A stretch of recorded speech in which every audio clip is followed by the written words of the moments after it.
Ok.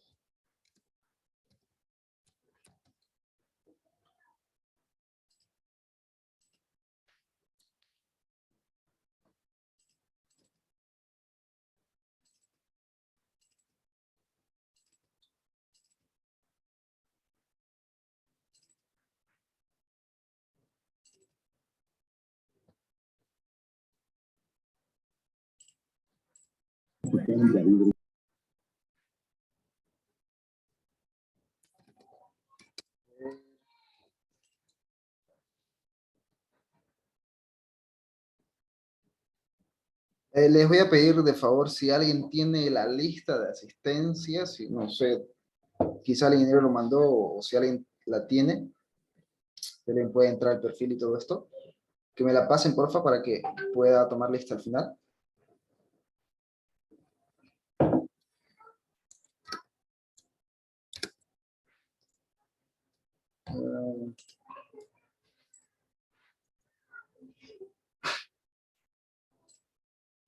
Vamos a ver un poquito de esto, de esta diapositiva, que es poquísimo.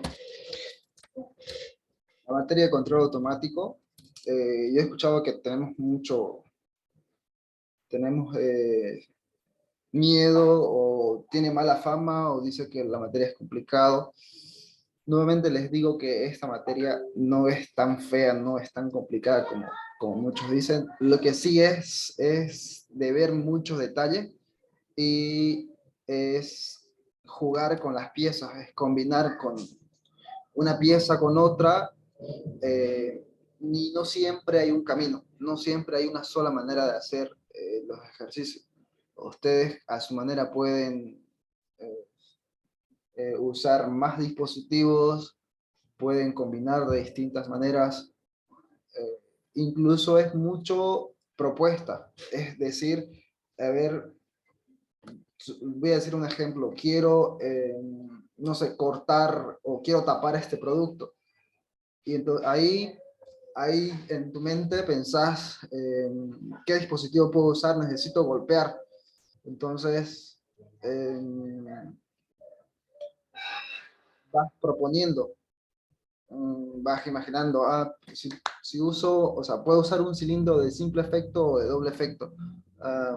O qué tal si uso una válvula, o qué tal si uso una fuente de alimentación, mm, o uso dos fuentes de alimentación. Es más propuestas, no es mecánico, ¿ya? Quiero que vean eso, quiero que vean que es como armar un rompecabezas, ya lo he dicho antes, eh, y es incluso hasta más divertido, diría yo, que otras materias, pero bueno, lo van a ver. Quiero tratar de mostrarle eso, que no es difícil como piensa, pero sí hay que darle tiempito. Bueno, la teoría un poquito, el control automático se puede entender como la ciencia de la retroalimentación. Eh, Siempre vas, como se trata de automatizar, siempre vas buscando alguna señal del mismo proceso para volverlo, para hacer otra cosa. Es como aquí muy bien utiliza retroalimentación, pero sería como usar señal del mismo entorno para hacer algo, del mismo entorno para buscar hacer otra cosa. Así lo podemos entender. ¿Qué es la retroalimentación? La retroalimentación es una estrategia que permite regular el comportamiento de las variables del mundo real de acuerdo a un objetivo deseado. Lo que les decía, sacar señales de ahí mismo, de ahí del sistema, para hacer otra cosa, y buscar otra señal del sistema para hacer otra cosa. No debería tener intervención humana, digamos así, porque vos mismo propones cómo hacer que funcione solo, sin mucha intervención. Entonces, para poder entender un poquito, les voy a mostrar. Tiene entradas y tenemos controladores y tenemos salidas. Y lo que les decía, la retroalimentación es esto, miren, sacar señales de ahí, del sistema, o alguna información de ahí, para que a través de un sensor se vuelva a ajustar cierta cosa. Y arreglarlo, ¿no? Ejemplo,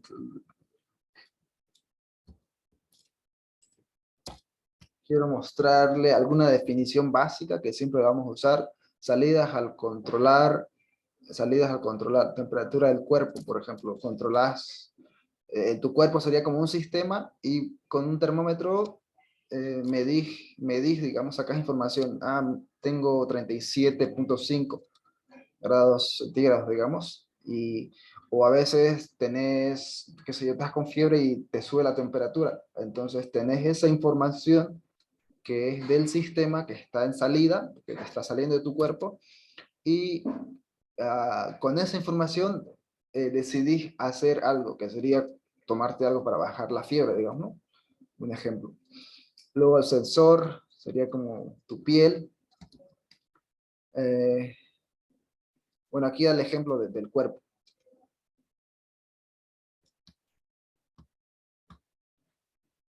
Ahora vamos a tratar de definir o entender un poquito el sistema.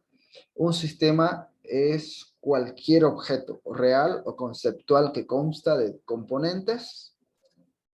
Serían estos los componentes, la estructura, el cómo están relacionados unos con otros y el entorno. Afuera, digamos. Este sería todo el sistema. Sería un espacio, digamos, ¿no? Y el entorno sería cualquier cosa que interactúe con el sistema. Eso a manera general de lo que es un sistema. Creo que no ven mucho esta palabra, objeto, proceso o máquina que se desea controlar. Eso es una planta. Luego la salida se define como una variable que indica el comportamiento que deseamos controlar. Debe ser medible. Lo que les decía, hablando de cuerpo, la temperatura, eso es una salida. Las entradas serían la variable que vas a manipular para direccionar en un sentido o hacer un comportamiento que vos deseas. Esas son las entradas, a través de variables, ¿no? Y luego, un sistema de una entrada y una salida se denomina CISO. Esto lo han visto creo con el ingeniero. Si es que necesitan más, le voy a pasar la diapositiva. Solo para conocimiento general, decimos que CISO es cuando tiene una entrada y una salida. Si tiene varias entradas y varias salidas, se denomina MIMO, por sus siglas en inglés. Luego, la definición de sensor, dispositivo empleado para medir las variables de interés de la planta. Normalmente las salidas, son los sensores en las salidas, lo que le decía. Y actuador, dispositivo que nos permite manipular las variables de entrada de la planta. El controlador, ya lo vamos a ver, cualquier dispositivo que genere una acción de control sobre el actuador para lograr el comportamiento deseado. Creo que aquí quiero llegar a hacerles entender un poquito más, si es que puedo, la diferencia entre lazo abierto y lazo cerrado. Lo vieron con el ingeniero y es importante que lo entendamos. Tengo esta diapositiva que lo muestra fácil. Dice, tenemos la definición de lazo abierto. Se emplea solo cuando se conoce perfectamente el modelo de la planta y no hay perturbaciones externas ni internas, o cuando no importa mucho el error cometido. Por ejemplo, un ejemplo de lazo abierto, podemos decir que es el control del tráfico con semáforos sencillos. El semáforo ya está programado y hace una tarea que ya está definida y no importa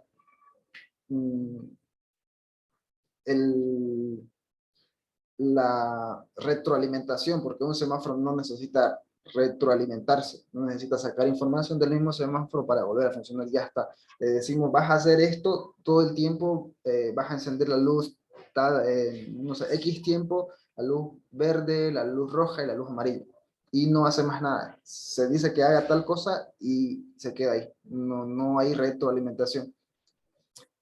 Otro ejemplo podría ser el control del encendido basado en tiempo. El control de encendido de secadores de mano. No sé si han visto en los baños, si han visto. Pones tu mano ahí y por X tiempo que ya viene programado, te sopla, digamos, ¿no? Lo mismo con el control, hablando de la iluminación.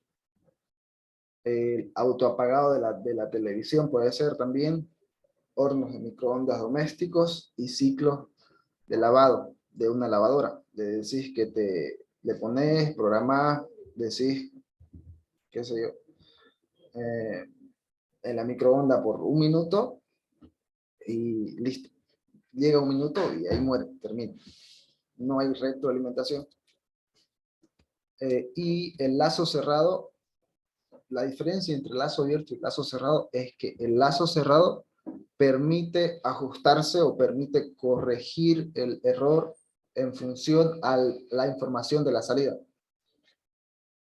Ese es un lazo cerrado. Se alimenta, digamos así, con un dato que si no es el correcto, tiene que ajustarse para llegar al correcto. Aquí miren, tenemos la planta, tenemos la salida. Esta información de la salida viene al principio. Aquí, para decirle, estás yendo mal, entonces tenés que ajustar tal cosa. Y así, entonces se va retroalimentando solo, digamos así. Esto es el lazo cerrado. Miren, lazo utiliza un lazo de retroalimentación basado en la medición de la salida real de la planta y su comparación con la referencia. La referencia podemos decir que puede ser una variable, por ejemplo, de peso. La referencia, nosotros le decimos a la máquina, necesito que este producto pese 500 gramos, digamos. Ese va a ser la referencia. Y si no está entre 500 y 501, digamos, o 502, dependiendo del rango que le demos, si no está en este rango, tenés que autocorregirte. Es como decirle eso. Bueno, esa sería la referencia. Bueno, creo que hasta ahí con la definición de lazo abierto y lazo cerrado.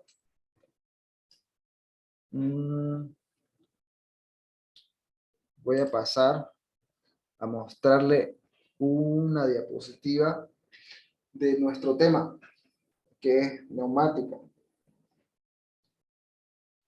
Yo creo que a alguno de los grupos le tocó esto de lazo abierto y lazo cerrado. Los ejemplos quizás el ingeniero también les pidió. Les voy a pasar. Luego, a ver, necesito ver.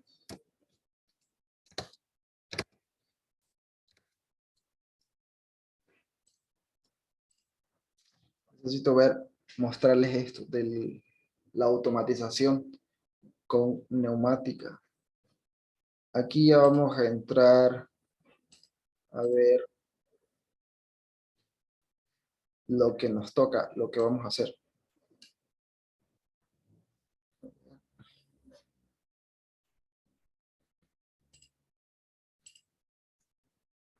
La automatización neumática, conceptos básicos, elementos y esquema.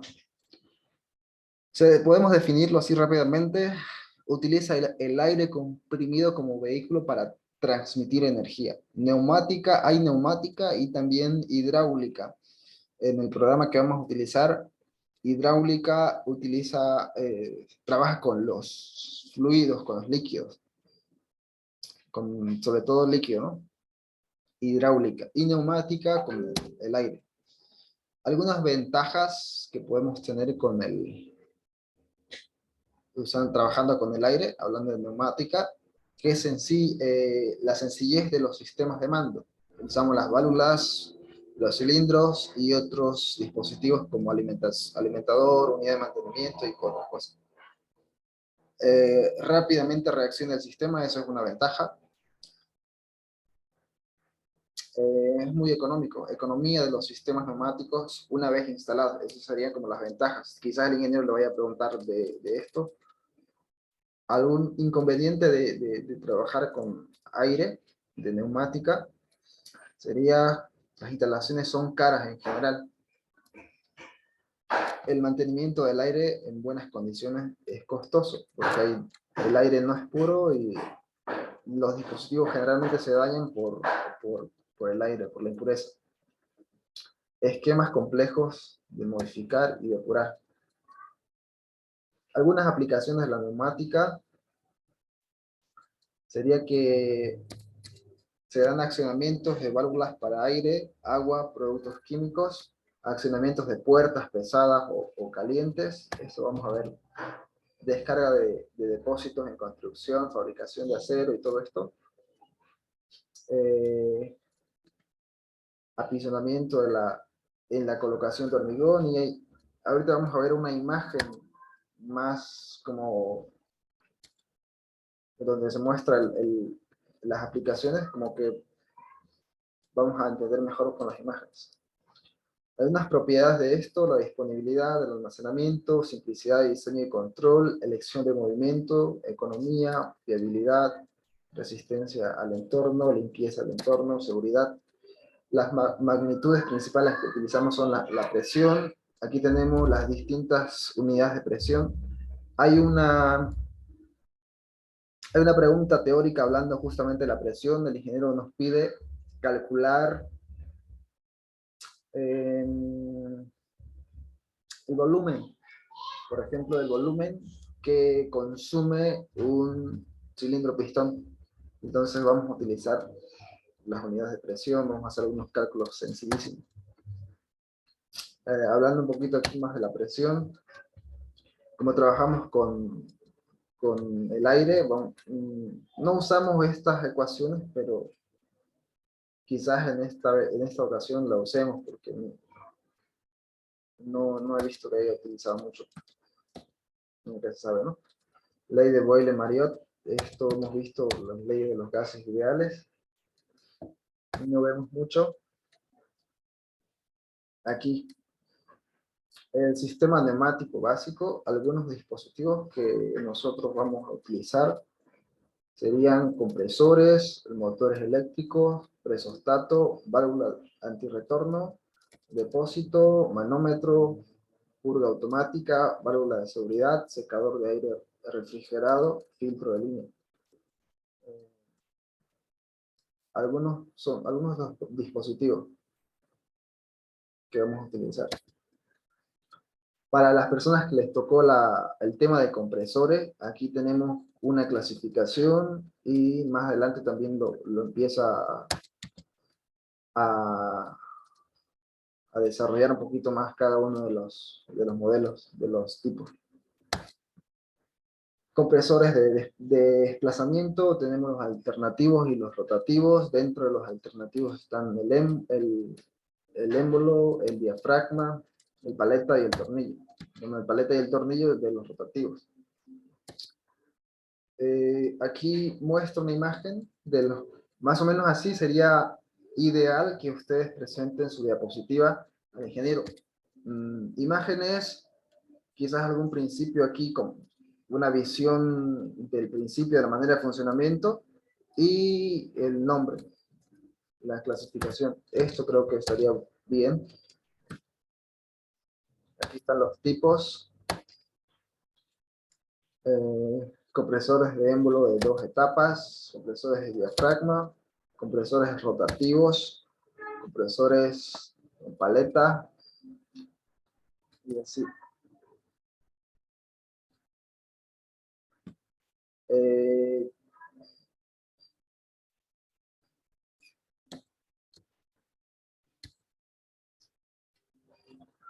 Aquí hablamos de uno de los componentes principales de circuito neumático. Esto lo vamos a ver en el laboratorio muy probablemente.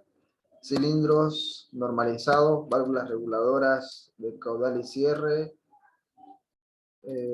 unidad de mantenimiento, sí lo vamos a ver. Esos son los componentes principales de un circuito neumático. Unidad de mantenimiento, así miren, es una unidad de mantenimiento en la vida real. Personalmente no lo he visto porque por la pandemia no hemos podido ir al laboratorio, pero esta vez sí vamos a ir. Así más o menos es una unidad de mantenimiento. Así se representa su simbología y en físico se vería de esta manera. Tiene tres componentes la unidad de mantenimiento. Tiene válvula reguladora de presión, tiene filtro y lubricantes. Este, por ejemplo, sería un filtro estándar que está bueno para su exposición. Este purgador automático, regulador estándar. Aquí las válvulas. Vamos a utilizar muchísimo esto de las válvulas. Vamos a dibujar cada una de las válvulas que ven acá. Cada componente, cada flecha, cada sentido de la flecha, lo vamos a tener que dibujar para su examen. Bueno, esto es la simbología de una configuración. La válvula se puede configurar para muchas funciones. En este caso, a esto se le dice retorno de muelle, a este sería un pulsador manual. Tenemos las vías, vía 1, 3, 2 y 3. Esto lo vamos a ver a detalle. Vamos a hacer una tareita de esto para ir sabiendo dibujar cada una de las válvulas, porque su examen es a mano. Entonces, creo que sería conveniente que vamos practicando con mucho tiempo. Aquí otro tipo de válvulas, otra manera de configurar las válvulas. Miren, así se representa la 4.2, se representa de esta manera. Se le dice 4.2 porque tiene 4 vías, que sería 1, 2, 3, 4.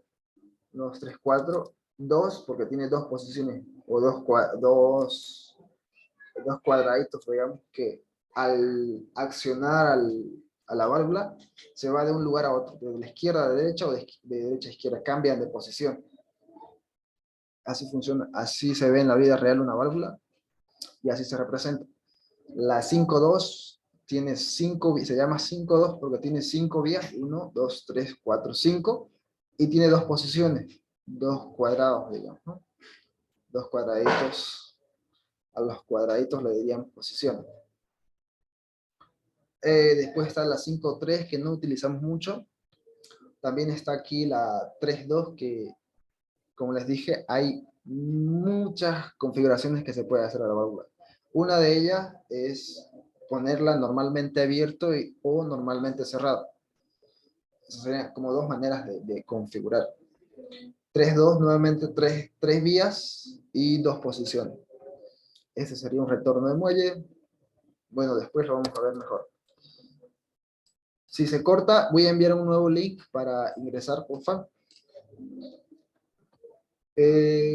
Como vamos a empezar a dibujar cada uno de estos, tenemos que dibujar toda esta válvula.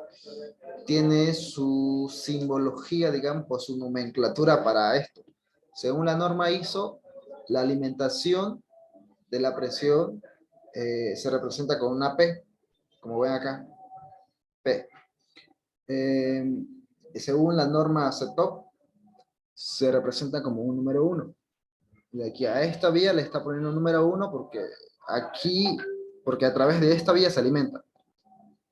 Luego, conductores de trabajo. En la norma ISO, A, B, C. Conductores de trabajo A, B y C.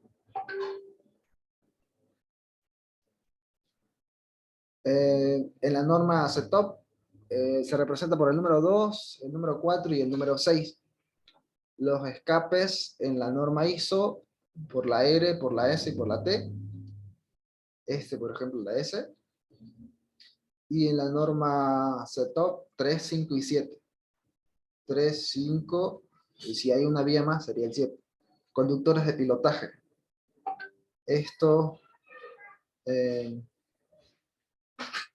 el sentido del aire, digamos así, o la señal que hace que esa válvula se mueva. Conductores de pilotaje. Esto les va a servir, creo, a las personas que van a exponer. Un cuadradito así sería ideal y el ingeniero le va a encantar. Aquí hablamos un poquito más de los tipos de válvulas. Lo que le había dicho anteriormente. Esta sería una 3.2. Aquí miren, normalmente abierta, que se configura así. Tenemos también la 4.2, conexión entre utilización, dice A y B, con escape común. Aquí tenemos una válvula, sería 2.2, sin escape. Luego tenemos otras válvulas que no usamos mucho. Ya, voy a volver a enviar un link enseguida y nos volvemos a conectar, por favor.